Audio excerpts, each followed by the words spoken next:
అప్పుడు అంటే teenage just starting. ఏం తెలుస్తుంది అప్పుడు నిజంగా ఒక అమ్మాయి, ఒక ఆడపిల్లకి, ఇటు అమ్మాయి ఇటు నాన్న.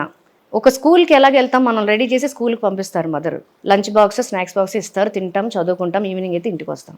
సేమ్ అట్లానే పొద్దున్న లేసామా, మేకప్ వేసుకున్నామా, సీన్ ఏంటి షార్ట్ ఏంటి చేసామా, ఈవినింగ్ అయ్యేసరికి టైర్డ్ అయిపోయి వచ్చామా, రెండు చపాతీలు. అప్పుడు ఏంటంటే మనకి డైటింగ్ ఫాలో అవ్వాలి కదా, 2 చపాతీలు తినేవాళ్ళం కాదు. తింటే నిద్ర వచ్చేది, శుభ్రం పడుకునేది, మార్నింగ్ 7 కల్లా విత్ మేకప్ అనేసరికి 5:30 కల్లా లేచేది, పరిగెట్టేది. So this is how my career was like. కానీ ఇప్పుడు వచ్చే అమ్మాయిలు అందరూ కూడా వెల్ ఎడ్యుకేటెడ్, మెచ్యూర్గా వస్తున్నారు ఇప్పుడు. మెచ్యూర్డ్ మైండ్స్ అండ్ వాళ్ళు డిగ్రీ కంప్లీట్ చేసి వాళ్ళు ఇండిపెండెంట్గా వస్తున్నారు కాబట్టి they are just enjoying there. నాకు అప్పుడు ఏం తెలిసేది కాదు.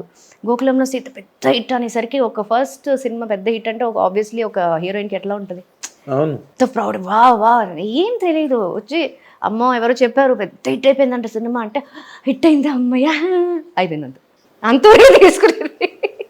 సో ఐ ఎంజాయ్, చిన్న చిన్న విషయాలు ఎంజాయ్ చేశాను.